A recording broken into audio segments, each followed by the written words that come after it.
गया, फिर तुम्हारा महाजनपद यानी मगध साम्राज्य हो गया, ठीक है, महाजनपदों से जुड़ी क्वेश्चन हो गया। ये सारे क्वेश्चन इंपॉर्टेंट 4-5-6 टॉपिक है, इनसे हर साल क्वेश्चन रिपीट होता है। सबसे इंपॉर्टेंट क्या है? खनिज, ठीक है, खनिज से भी क्वेश्चन आता है, कुछ ना कुछ इधर उधर का, मतलब एग्जाम्पल लेके या फिर किसी भी टाइप का क्वेश्चन बन जाता है। फिर अगर मैं बात करूँ यहाँ पे झीलों से क्वेश्चन आता है, क्योंकि लास्ट ईयर झीलों से क्वेश्चन आए थे। पर्वत से हर साल क्वेश्चन लगभग देखने को मिलता है। वनों से भी यानी वनस्पति से आपको क्वेश्चन देखने को मिलता है। फिर आपका पृथ्वी आकार, ठीक है, पृथ्वी का आकार या ढांचा या क्लाइमेट चेंज, ठीक है, ओजोन परत, इनसे जुड़ी चीजें आती हैं, ठीक है। फिर आपका सबसे इंपॉर्टेंट है मिट्टी यानी सॉइल, नेचुरल गैसेस जो होती है, इससे क्वेश्चन आते हैं। फिर एक और मेजर इंपॉर्टेंट है जो बहुत ज्यादा इंपॉर्टेंट है, उसको मैं अलग से आपको बता दूंगा। अगला मोस्ट इम्पोर्टेंट सेक्शन है हमारा पॉलिटी, यानी पॉलिटी से कौन कौन से जो हमारा राजनीतिक विज्ञान है उससे कौन कौन से मेजर टॉपिक है। तो इसमें सबसे पहला है प्रमुख नीति, यानी जितनी भी सरकार के द्वारा जितनी। देन आपका है सबसे मेजर इम्पोर्टेंट संविधान यानी कॉन्स्टिट्यूशन। इसमें आपके जितने भी मौलिक अधिकार हैं, मौलिक कर्तव्य हैं, जितनी भी अनुसूचियां हैं, संविधान संशोधन है, ये सारे जितने भी आपके सेक्शन, जनगणना पे बहुत से ये जनसंख्या है, इस पर किसी के विचार, कोई बड़ा बुद्धिजीवी उस पर विचार या मत एक बार मैं रिवाइज करा देता हूँ फटाफट। टीको की अगर मैं बात करूँ इसमें भी 5 क्वेश्चन का एवरेज वेटेज रहता है। लेवल अगर हेलो फ्रेंड्स, मैं sir Gaurav and you are watching success plan. दोस्तों, आज एक बहुत ही ज़बरदस्त वीडियो के साथ मैं यहाँ पे हाजिर हुआ हूँ। तो हमारी जो आज की वीडियो है ये बहुत ही ज़्यादा आपके एग्ज़ाम के लिए कारगर और हेल्पफुल साबित होने वाली है, ठीक है। तो वीडियो में बस आपसे इतनी रिक्वेस्ट है कि वीडियो में पूरा एंड तक ज़रूर बने रहें, ठीक है, क्योंकि ये वीडियो आपके लिए बहुत ज़्यादा कारगर होने वाली है। मैं बताऊँगा कैसे, क्योंकि इस पूरी वीडियो में मैं आपको पहले ही बता देता हूँ, हम जितने भी हमारे ड्यू बीएड एंट्रेंस 2018 से लेकर 2021 तक के जितने भी एंट्रेंस हुए हैं उनमें जितने भी टॉप स्कोरिंग टॉपिक्स हैं, क्योंकि मैं पिछले 5 दिनों से इस चीज़ पे रिसर्च कर रहा था, ठीक है, सारे पेपर्स मेरे पास हैं प्रिंटेड फॉर्म में, उनको मैंने डीप तरीके से अच्छे से एनालाइज किया, उनकी प्रैक्टिस करी, उनको देखा कि कहाँ से चीज़ें आ रही हैं।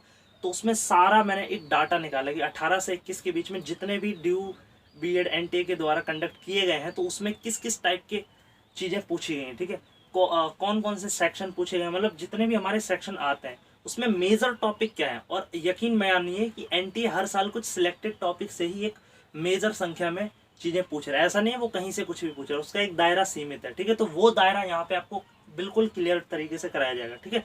तो काफ़ी ज़्यादा इस चीज़ में मेहनत लगी है, 4-5 दिनों से लगातार जितने भी मैंने 18 से 21 तक के पेपर थे उनको अच्छे से एनालाइज किया, तब ये क्रीम चीज़ें निकल के आपके सामने आई हैं, ठीक है। तो वीडियो में आपसे इतनी रिक्वेस्ट की वीडियो में एंड तक ज़रूर बने रहना, और वीडियो अच्छी लगी तो वीडियो को लाइक ज़रूर करना और हमारे चैनल को सब्सक्राइब कर लेना, ताकि आने वाली इसी तरह की वीडियो की अपडेट आपसे मिस ना हो, ठीक है। और इस वीडियो को ज़्यादा से ज़्यादा शेयर ज़रूर करना अगर चीज़ें आपको सही लगें, ठीक है, पसंद आए, ठीक है। बाकी आइए वीडियो को स्टार्ट करते हैं। और वीडियो में मैं आपको पहले बता देता हूँ, जैसे कि आपको पता है कि हमारा एग्जाम है 19 अक्टूबर को, तो अब हमारे पास गिनती के ही 17-18 दिन रह गए। तो ऐसे टाइम में हमारे पास ये होना बहुत ज़रूरी कि कौन कौन से टॉप स्कोरिंग टॉपिक्स हैं। आपको क्या करना है, जितने भी मैं स्कोरिंग टॉपिक बताऊंगा इसमें आपको देखना है कि मेरे कौन कौन से टॉपिक अनकवर्ड हैं या फिर जो मेरे वीक टॉपिक्स हैं उनको अब पता चले आपने सारी एनसीईआरटी पढ़ लिया, सब कुछ पढ़ लिया, लगता है कि फिर भी आपको लग रहा है कि ये टॉपिक मेरे ये कहाँ से आ गए, ये तो है नहीं, इनको सबसे पहले आपको कवर करना है। और चीज़ें चाहे बाद में आप छोड़ भी दो, कोई दिक्कत नहीं है, इनको चाहे आप एनसीईआरटी से करो या लूसेंट से करो या कहीं और से करो, इन टॉपिक्स को आपको अच्छे से कवर करना पड़ेगा अगर आपको अच्छे स्कोर करना है इस साल बीएड में, और अच्छा खासा आपको आसानी से एडमिशन चाहिए, ठीक है। कट ऑफ को आपको क्लियर करना है, क्योंकि आपको भी पता है साल दर साल चीज़ें कॉम्पिटिशन बढ़ता जा रहा है, तो एक एवरेज तैयारी से आपका सिलेक्शन नहीं हो सकता, आपको कहीं ना कहीं एक अलग अप्रोच एनालाइज ये करना पड़ता है चीज़ों का, ठीक है। तो बहुत ही ज़्यादा यार इस चीज़ में मेहनत लगती है। तो वीडियो अच्छा लगे तो चैनल को ज़रूर सब्सक्राइब करना, उस वीडियो को ज़्यादा से ज़्यादा लोगों तक शेयर ज़रूर करना, ठीक है। तो आइए स्टार्ट करते हैं।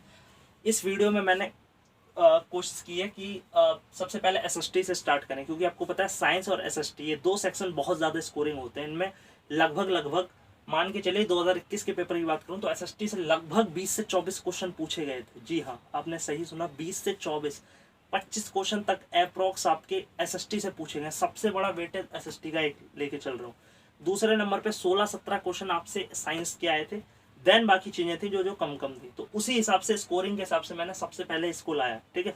तो हो सकता है ये पार्ट 2 वीडियोस में पार्ट बन जाए, ठीक है, क्योंकि ज़्यादा वीडियो हो जाए। तो आपको चैनल को जरूर सब्सक्राइब कर लेना है, ठीक है, ताकि आप हमसे जुड़े रहें, ताकि चीज़ें जो भी आए आप तक पहुँचते रहें, ठीक है, ताकि पार्ट 2 भी आए वो भी आपसे मिस ना हो, ठीक है। तो इसकी अगर आप चाहो तो टेलीग्राम पे मैं PDF जो होगी वो भी सेंड कर दूंगा। बाकी कोशिश आप ये करो कि एक पेज और पेन लेके सारे टॉपिक्स फटाफट उतारते रहो, ठीक है, जो जो आपको अनकवर लगे उसको इस लिमिटेड टाइम में कवर करना है आपको, ठीक है। तो आइए स्टार्ट करते हैं वीडियो को। सबसे पहले अगर हम बात करें ड्यू वेडे entrance exam 2022 top scoring topics, ठीक है, और लक्ष्य तो हमें अपना भूलना ही नहीं, 19 तारीख। अब इसमें SST में आपको पता है कि कई लोग आपको कई जगह, देखिए मज़ेदार बात बता दो, कई जगह आपको बता रहे हो कि सिर्फ 3 सेक्शन आते हैं, हिस्ट्री, ज्योग्राफी और पॉलिटी, लेकिन ऐसा नहीं है। आपको मैं बता दूं आपकी जानकारी के लिए कि 2021 के B.Ed के एंट्रेंस में सबसे बड़ा स्कोरिंग जो चीज़ थी SST में वो थी इकोनॉमिक्स। कम से कम 6 से 7 क्वेश्चन सिर्फ इको से जुड़े आए थे, ठीक है। तो आपको सबसे पहली प्रायोरिटी इकोनॉमिक्स को देनी है, ठीक है। अब मैं बताता हूँ क्यों और उसमें क्या क्या टॉपिक्स हैं, ठीक है। लेकिन फिर भी मैं पहले 1 बाय 1 इनको कवर करा देता हूँ कि इनमें कौन से हॉट टॉपिक्स हैं जो लगभग हर साल 18 से 21 तक हर साल चीज़ें उसी से जुड़े घुमा घुमा के क्वेश्चन उसने पूछे, ठीक है। तो सबसे पहले अगर हम बात करें हिस्ट्री की, एक मिनट, इसमें एक चीज़ और कि लगभग मैं आपको बता दूं कि इनका वेटेज जो रहा है हिस्ट्री, पॉलिटी, इकोनॉमी और ज्योग्राफी, इनका चारों का 5-5 का एवरेज लेके चलो कि सबसे 5-5 क्वेश्चन आने हैं। इस हिसाब से ये 20 नंबर एवरेज लेके चलो कि SST से बनने ही है इस साल भी। 20 से हालांकि ऊपर ही मान के चलना, 23-24, लेकिन एवरेज मिनिमम 20 तो बनेंगे। प्लस इसका लेवल अगर मैं बताऊँ तो चारों सेक्शन का लेवल मॉडरेट रहेगा। बहुत हल्के क्वेश्चन नहीं आएंगे, बहुत टफ क्वेश्चन नहीं आएंगे, मॉडरेट लाएंगे।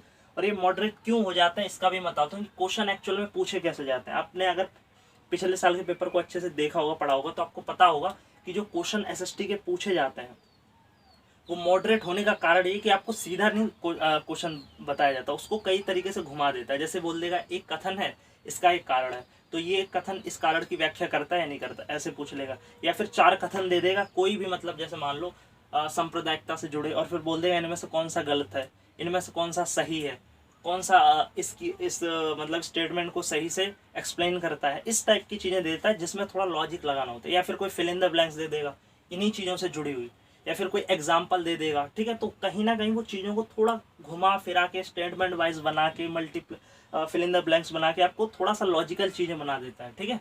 तो ऐसा नहीं है, इसीलिए इनके क्वेश्चन का लेवल मैं मॉडरेट कह रहा हूँ। क्वेश्चन आसान होते हैं लेकिन स्टेटमेंट वगैरह डाल देते हैं, इस तरीके से उस क्वेश्चन का फॉर्मेट बनाया जाता है जिससे वो चीज़ें आपको टफ लगती हैं, लेकिन वो होते मॉडरेट है।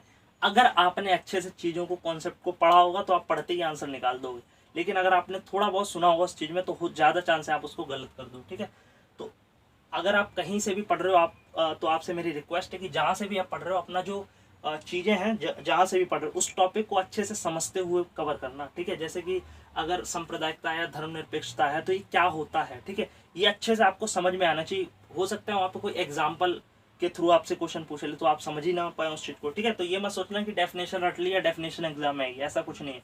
अच्छे से उस चीज़ को समझना पड़ेगा, सारी टर्मिनोलॉजीज जितनी। तो आइए स्टार्ट करते हैं फटाफट। हिस्ट्री की अगर मैं बात करूँ तो हिस्ट्री में सबसे इंपॉर्टेंट जो आता है वो देखिए यहाँ पर भारत में राष्ट्रवाद, ठीक है, सबसे इंपॉर्टेंट टॉपिक है। राष्ट्रवाद से क्वेश्चन हर साल बनता है, ठीक है। और इसमें गांधी आपको पढ़ना है, पूरे गांधी युग, ठीक है। 1915 में जब से साउथ अफ्रीका से महात्मा गांधी लौटे उसके बाद जितने भी प्रमुख आंदोलन उन्होंने करे, 16, ठीक है, चंपारण हो, खेड़ा हो, 20 का असहयोग आंदोलन हो, चोरी चोरा कांड हो, 1930 फिर तुम्हारा असहयोग आंदोलन हो, भारत छोड़ो आंदोलन हो, इन सारे आंदोलनों को आपको अच्छे से पढ़ना है, ठीक है।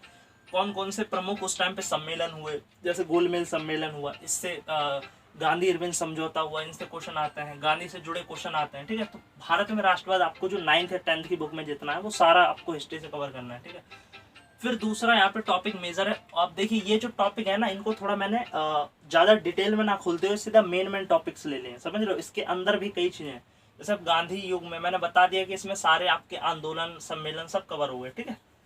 19वीं 20वीं शताब्दी में आपको क्या करना है, तो देखिए 19वीं 20वीं शताब्दी आपको पूरी पढ़नी है, ठीक है। इसका मतलब है आपको लगभग किसी भी बुक, कोई भी NCERT उठा लो जहाँ 19वीं 20वीं शताब्दी की हिस्ट्री यानी मॉडर्न हिस्ट्री एक तरीके से दी हुई है, उसमें आपके मॉडर्न हिस्ट्री से क्वेश्चन ज़्यादा आते हैं, ठीक है। तो मॉडर्न हिस्ट्री जो है इसमें आपका उस टाइम पे जितने भी आर्थिक, राजनीतिक, सामाजिक, सांस्कृतिक जो भी बदलाव हुए, जैसे महिलाओं से जुड़े क्वेश्चन आते हैं, उस टाइम उपन्यास, उस टाइम के वानिकी से क्वेश्चन आते हैं, वनस्पति से क्वेश्चन आते हैं, रैयतवाड़ी व्यवस्था, ठीक है, और लॉर्ड कॉर्नवालिस, ठीक है। और प्रमुख जो आंदोलन जैसे 1857 का विद्रोह हो गया, या प्रमुख रूप से जो अंग्रेजों की नीतियां थी, अंग्रेजों से जुड़ी 19वीं 20वीं शताब्दी में जो ब्रिटिश शासन के दौरान भारत आज़ादी की लड़ाई लड़ रहा था, जो नीतियाँ थी, नेता थे, आंदोलन था, समाज, वो सारी चीज़ें इसमें पूछा जाता है। जैसे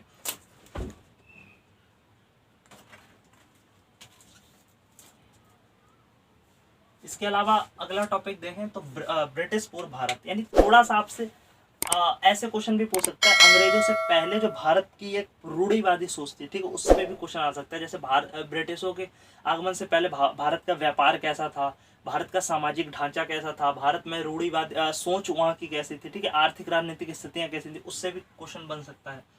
फिर यहाँ पे है जर्मन इतिहास, ठीक है, जर्मन से इसमें क्या पूछ सकता है, अभी मैं ये भी आपको थोड़ा बता दूंगा कि कहाँ से आपको ये चीज़ें कवर करनी है लास्ट में, ठीक है, तो चिंता वाली कोई बात नहीं है, चीज़ें आपको सारी क्लियर होती हुई चलेंगी, ठीक है, लास्ट में मैं बताते चलूँगा कि आप कहाँ से सजेस्ट करूँगा आपको, ठीक है। फिर है जर्मन इतिहास, ठीक है, तो जर्मन इतिहास की अगर मैं बात करूँ तो इसमें जो 9th या 10th की एनसीईआरटी में दी हुई है, बेसिक सी जर्मन की हिस्ट्री आपको पता हो, और खासकर फ्रांसीसी क्रांति से हर साल क्वेश्चन आता है, तो इसकी बेसिक नॉलेज आपको होनी चाहिए। फिर तुम्हारा सिख हिस्ट्री, यानी जो सिख है ना, मतलब सिखों के जितने भी गुरु रह चुके हैं उनकी थोड़ी बहुत जो हिस्ट्री वो आपको पता हो। प्रमुख साम्राज्य जितने भी हैं, जैसे चोल साम्राज्य हो गया, फिर तुम्हारा महाजनपद यानी मगध साम्राज्य हो गया, ठीक है, महाजनपदों से जुड़े क्वेश्चन हो गए, ये सारे क्वेश्चन इंपॉर्टेंट है। फिर आपकी 6ठी से 10वीं तक की जो भी हिस्ट्री की किताबें हैं उनमें जो बहुत सी छोटे छोटे टर्मिनोलॉजीज दी हुई होती हैं, ठीक है, जैसे कि कई सारे छोटे छोटे शब्द होते हैं जो प्रमुख शब्द हैं, उनको सीधा पूछ लिया जाता है, ठीक है। जैसे कि अगर देखें कई सारे अभी मेरे दिमाग में नहीं आ रहे, कई सारे टर्मिनोलॉजी सिस्टम में आप पढ़ोगे, जैसे एनसीईआरटी देखो तो साइड में बॉक्स में दिया रहता है, तो उसमें उसका अर्थ क्या होता है, ऐसे करके चीज़ें पूछ ली जाती है। तो उसके लिए आपको क्या करना है, 6ठी से 10वीं तक की एनसीईआरटी अगर आपने पढ़ ली होगी तब तो अच्छा है, नहीं तो 6ठी से 10वीं तक की अगर आप कहीं ना कहीं से उनकी समरीज वगैरह देख सकते हो, जो इंपॉर्टेंट चैप्टर है, मतलब उनकी आप उन चैप्टरों की समरी पढ़ लो ताकि वो टर्मिनोलॉजीज आपकी क्लियर हो जाए, ठीक है। तो ये इंपॉर्टेंट कुछ चैप्टर थे आपके हिस्ट्री के। अब इसका सबसे बेस्ट कंटेंट या और एक अपना दिल्ली सल्तनत भी है, ठीक है, इससे ज़्यादा इंपॉर्टेंट नहीं है लेकिन कभी कभार क्वेश्चन आते हैं। तो ये जो है आपके दिल्ली सल्तनत हो गया, मुगल से वैसे क्वेश्चन दिखते नहीं है, ठीक है। तो ये जो आपके हॉट टॉपिक है मेन, तो इन टॉपिक्स को कवर करने का सबसे बेस्ट मटेरियल अगर मैं बताऊँ तो वो एनसीईआरटी, उससे बेस्ट कहीं कुछ नहीं मिलेगा। सीधा आप क्या करो, जहाँ तक मुझे उम्मीद है आपने ये चीज़ें 6ठी से 10वीं तक की एनसीईआरटी कवर कर ली होगी अगर आप एक सीरियस एस्पिरेंट हैं, ठीक है। तो आपको बस क्या करना है, ये जितने भी टॉपिक हैं एक बार दोबारा जब आप उन चैप्टरों को उठाओ और जिन जिन में ये टॉपिक्स आपको दिख रहे हैं उन टॉपिक्स को एक बार अच्छे से रिवाइज कर लो, ठीक है। जहाँ सल्तनत ये भी है, राष्ट्रवाद 19वीं सदी, ब्रिटिश पूर्व भारत, जर्मन, सिख, प्रमुख साम्राज्य, और 6ठी से 10वीं तक की जो बेसिक टर्मिनोलॉजीज होती हैं वो, इन सबको आप जब अपना पूरा रिवीजन करोगे ना तो इन टॉपिक्स को अच्छे से फोकस तरीके से रिवाइज करना, ठीक है।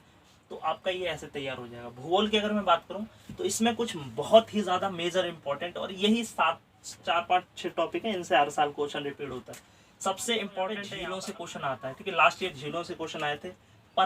पर्वत से हर साल क्वेश्चन लगभग देखने को मिलता है। वनों से भी, यानी वनस्पति से आपको क्वेश्चन देखने को मिलता है। फिर आपका पृथ्वी आकार, ठीक है, पृथ्वी का आकार या ढांचा या क्लाइमेट चेंज, ठीक है, ओजोन परत, इनसे जुड़ी चीज़ें आती हैं, ठीक है। फिर आपका सबसे इंपॉर्टेंट है मिट्टी यानी सॉइल, इससे भी क्वेश्चन आते हैं। नेचुरल गैसेस जो होती हैं इससे क्वेश्चन आते हैं। फिर एक और मेजर इंपॉर्टेंट है जो बहुत ज़्यादा इंपॉर्टेंट है, उसको मैं अलग से आपको बता दूँ। जैसे ये जीएमटी मिट्टी, ये वो है जो हर ही साल रिपीट हुए हैं। जैसे जीएमटी है, मिट्टी है, पृथ्वी का आकार है, पर्वत है, ठीक है, ये तो बहुत ज़्यादा एक तरीके से कह लो कि हर साल इनसे क्वेश्चन बन ही रहे। फिर तुम्हारा 6ठी से 10वीं की वही ज्योग्राफी की जो मेन टर्मिनोलॉजी समरी में दी होती है साइड वो, ठीक है, बॉक्स में। तो इस तरीके से ये तुम्हारा रहता है। अगर इसमें मैं मोस्ट इंपॉर्टेंट बताऊं तो एक भारत में राष्ट्रवाद 19वीं-20वीं शताब्दी, प्रमुख साम्राज्य, जर्मन हिस्ट्री, ये 3-4 तो इसमें मेन रहते ही हैं, ठीक है। तो कहने वाला अब 5 क्वेश्चन उसको एक सेक्शन देना है तो 4-5 तो सेक्शन हो ही गए तुम्हारे, ठीक है। तो ये तुम्हारे ज्योग्राफी के मोस्ट इंपॉर्टेंट हॉट टॉपिक्स हैं और इनके लिए भी मैं यही कहूँगा आप 6ठी से 10वीं तक की ज्योग्राफी की बुक उठाएं। एक बार तो आपने कवर कर ही ली होगी, सेकंड टाइम पे आप क्या कर सकते हो, इन सारे टॉपिक्स जितने भी मैंने बताया रिवीजन के टाइम में सिर्फ इन्हीं टॉपिक्स को आप उठाओ। जहाँ पे भी ये टॉपिक्स आपको दिखे उसको जब रिवीजन करो तो पूरा अच्छे से फोकस तरीके से आपको उसको रिवाइज करना है। फिर तीसरा, अभी रुक जाओ 1 मिनट, अगला मोस्ट इंपॉर्टेंट सेक्शन है हमारा पॉलिटी, यानी पॉलिटी से कौन कौन से जो हमारा राजनीतिक विज्ञान है उससे कौन कौन से मेजर टॉपिक्स आते हैं। तो इसमें सबसे पहला है प्रमुख नीति, यानी जितनी भी सरकार के द्वारा जितनी भी योजनाएं हैं, पॉलिसीज है, जो मोस्ट इंपॉर्टेंट आपको सिलेबस में दी गई हैं, वो आपको कवर करनी है। ठीक है, इसके बाद सांप्रदायिकता मोस्ट इंपॉर्टेंट है, हर साल इससे सांप्रदायिकता से क्वेश्चन आता है, लेकिन डायरेक्ट इसकी डेफिनेशन ना देके वो कोई ना कोई एग्जाम्पल के थ्रू आपसे क्वेश्चन पूछता है। अगला मोस्ट इंपॉर्टेंट है धर्मनिरपेक्षता। ठीक है, इससे भी क्वेश्चन आता है। ठीक है, ये टर्म क्या होती है आपको अच्छे से पता होनी चाहिए। जैसे धर्मनिरपेक्षता क्या होती है, किसी भी धर्म को श्रेष्ठ ना मानकर, ठीक है, सभी धर्मों को एक समान मानना, वो क्या है, धर्मनिरपेक्षता।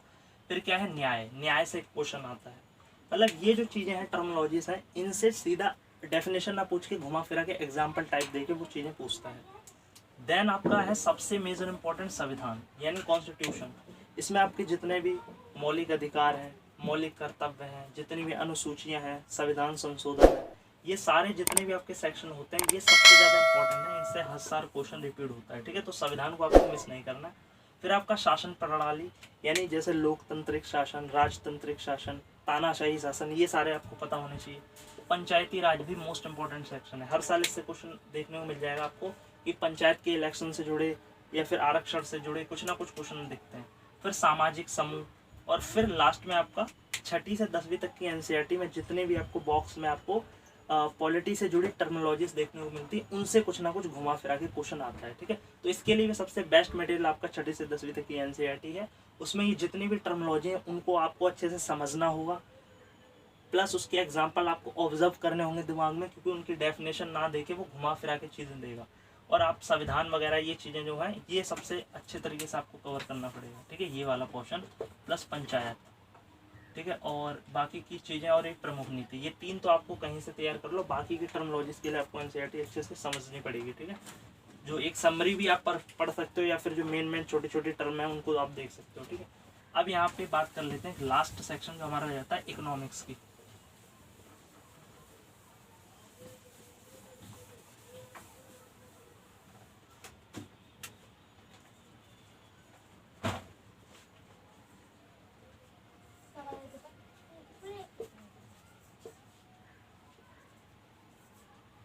अगर मैं बात करूं इकोनॉमिक्स की, तो इको में देखिए क्या क्या सेक्शन हमारे आते हैं।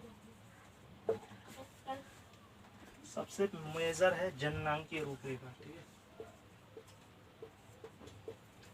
जननांकीय रूपरेखा। फिर दूसरे नंबर पे है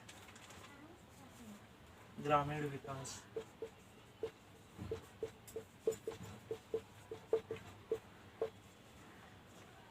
देन आपका आता है प्रमुख नीति।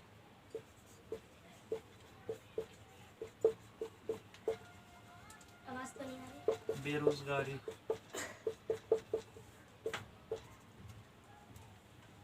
खेती के प्रकार यानी कृषि से जुड़ी चीजें आती हैं। ठीक है, कृषि, उद्योग, व्यापार। देन आपका आता है यहाँ पर इको के सिद्धांत। ठीक है, जितने भी अर्थशास्त्र से जुड़े सिद्धांत दिए गए हैं। ठीक है, जैसे मांग और पूर्ति के सिद्धांत, डिमांड एंड सप्लाई। देन आपका आ जाता है इसमें चीज़ें थोड़ी वार्म है। ठीक है, आपका बाजार यानी मार्केट से जुड़ी क्वेश्चन आ जाता है, बाजार के प्रतिफल। फिर आपका एलपीजी से क्वेश्चन आता है, एलपीजी 1991। देन आपका संभावना वक्र जो होता है, ठीक है, उत्पादन संभावना वक्र, इससे क्वेश्चन आपको देखने को मिलता है। इसके अलावा आरबीआई से क्वेश्चन आता है। ठीक है, इसके अलावा आपकी नेशनल आय यानी राष्ट्रीय आय जो होती है, उससे क्वेश्चन आता है। फिर आपका फूड सिक्योरिटी, जिसे हम बोलते हैं खाद्य सुरक्षा, इससे क्वेश्चन दिखता है आपको। प्लस ह्यूमन डेवलपमेंट इंडेक्स से क्वेश्चन आता है। ठीक है, फिर स्टॉक एंड वो तो हो गया, संरक्षणवाद से क्वेश्चन आता है। और प्लस जो ये आरबीआई है, इसमें आपका बैंकिंग से जुड़े क्वेश्चन दिख जाएंगे, डिजिटल बैंकिंग हो गया, और यहाँ पे स्टॉक और शेयर मार्केट। ठीक है, तो यानी बैंकिंग हो गया, संरक्षण हो गया, एचडीआई हो गया, आरबीआई हो गया, फूड सिक्योरिटी हो गया, एलपीजी, बाजार और इको टर्म। ग्रामीण विकास मंडल। प्लस इसमें जो आपकी ये जो जननांग की रूपरेखा है, इसमें जन्म दर, मृत्यु दर, ठीक है, और आपका जो सबसे मेजर है वो है पॉपुलेशन यानी जनसंख्या, ठीक है, जनसंख्या जो तुम्हारी है, ठीक है, इसमें 2011 की जनगणना भी आती है, जनगणना। अब इस जनगणना पे बहुत से जो ये जनसंख्या है ना, इस पे किसी के विचार, कोई बड़ा बुद्धिजीवी उसके विचार या मत ये भी पूछ ले जाते हैं। एक बार मैं रिवाइज करा देता हूँ फटाफट। पीको की अगर मैं बात करूँ, इसमें भी 5 क्वेश्चन का एवरेज वेटेड रहता है। लेवल अगर मैं बात करूँ, लेवल मॉडरेट लेवल का ही रहता है। चीज़ें डायरेक्टली आपसे स्टेटमेंट टाइप की पूछी जाती हैं। इसमें सबसे मेजर इंपॉर्टेंट है जननांग की रूपरेखा, यानी इसमें जन्म दर, मृत्यु दर से जुड़ी चीज़ें पूछी जाती हैं। और दूसरा सबसे इंपॉर्टेंट टॉपिक है आपका जनसंख्या। जनसंख्या से लगभग हर साल क्वेश्चन दिखता है। इसमें 2011 की जनगणना से भी क्वेश्चन आता है, प्लस जनसंख्या पे कोई विचारक है, बुद्धिजीवी, उसकी मत भी पूछे जाते हैं, उस पर कोई बुक है वो भी पूछी जाती है। दूसरा है ग्रामीण विकास, इससे भी क्वेश्चन देखने को मिलते हैं। प्रमुख नीति, जो प्रमुख आर्थिक नीतियाँ हैं ना, उनसे क्वेश्चन, जैसे 1956 की औद्योगिक नीति, उनसे क्वेश्चन आते हैं। बेरोजगारी कितने प्रकार की, शैक्षिक बेरोजगारी, प्रच्छन्न बेरोजगारी, इससे क्वेश्चन आता है। कृषि, उद्योग और व्यापार, इनसे जुड़ी चीजें पूछी जाती हैं। अर्थशास्त्र के सिद्धांत, जैसे मांग का सिद्धांत क्या है, पूर्ति का सिद्धांत, ये क्लास 12th का आपको दिखेगा, इनसे भी कुछ क्वेश्चन दिखते हैं। फिर आपका है बाजार, बाजार भी क्लास 12th का, जिसमें आपको एकाधिकार, प्रतियोगिता, कई सारे के बाजार होते हैं, ठीक है, उनसे क्वेश्चन आता है। फिर एलपीजी से क्वेश्चन आता है, उदारीकरण, निजीकरण, वैश्वीकरण, संभावना वक्र, उत्पादन संभावना वक्र हो गया। प्लस आपका जो आरबीआई में जैसे digital banking, cyber banking, share market, stock, इनसे क्वेश्चन आता है, ठीक है, म्यूचुअल फंड वगैरह। फिर नेशनल, राष्ट्रीय आय, ठीक है, कैसे निकाली जाती है, उनसे चीज़ें आती हैं। खाद्य सुरक्षा यानी फूड सिक्योरिटी से क्वेश्चन आते हैं। HDI यानी ह्यूमन डेवलपमेंट इंडेक्स से क्वेश्चन आते हैं। संरक्षणवाद से क्वेश्चन आते हैं। यानी अगर इनमें देखें तो ये सारा आपका ढांचा रहता है इकोनॉमिक्स का। तो इस तरीके से इस वीडियो क्लिप में मैंने आपको डिटेल से बताया कि SST यानी सोशल साइंस के मोस्ट इम्पॉर्टेंट टॉपिक्स कौन कौन से हैं जो टॉप स्कोरिंग होते हैं। अगर ये जितने भी टॉपिक्स मैंने बताए, तो आपको क्या करना है, आप अपनी जो भी रिवीजन है उसके साथ में रिवीजन के टाइम पे जितने भी मैंने टॉपिक्स बताए, अगर ये आपके अनकवर्ड है या अच्छे से नहीं हुए हैं, तो रिवीजन के टाइम इनको ध्यान में रखते हुए अच्छे से फोकस तरीके से इनको कवर कर लेते हैं, तो आपके 20 से 25 नंबर आसानी से आप SST में स्कोर कर सकते हो। ये मैं वादा करता हूँ आपसे, ठीक है। और डेफिनेटली आप इस साल एग्जाम को क्रैक करते हैं अगर आपका SST में अच्छा वेटर रहता है। अगर आप SST में खराब रहेगा तो आपका सिलेक्शन बहुत ही कम चांस है होने के, ठीक है। तो वीडियो अच्छी लगी तो यार वीडियो को लाइक ज़रूर करना, ठीक है। इस वीडियो को ज़्यादा शेयर करना, चैनल को सब्सक्राइब करना है ताकि इस तरह की कोई भी अपडेट आपसे मिस ना हो, ठीक है। अब जो बाकी की आप चीज़ें रह गई, साइंस के टॉप स्कोरिंग टॉपिक्स हैं, ठीक है। वीडियो ज़्यादा लंबी ना हो जाए इसलिए मैं अलग अलग पार्ट्स में बनाऊंगा। साइंस का अलग और जो हमारा पैसेज का साइंस का अलग, रीजनिंग वगैरह, मतलब कोशिश करेंगे पार्ट 2 में बाकी सारा कुछ आ जाए, ठीक है। तो इसी तरीके से चैनल को अभी सब्सक्राइब करें, वीडियो ज़्यादा शेयर करते हैं। मिलते हैं नेक्स्ट वीडियो में, तब तक जय हिंद जय भारत। कमेंट ज़रूर करें कि आपको वीडियो कैसा लगा और कोई डाउट या क्वेरी है तो वो ज़रूर बताएं। तब तक I know you told your friend you're not okay, and tell me what's wrong and why you never said you felt that way. And guess you're trying to stay strong and fake a smile until I look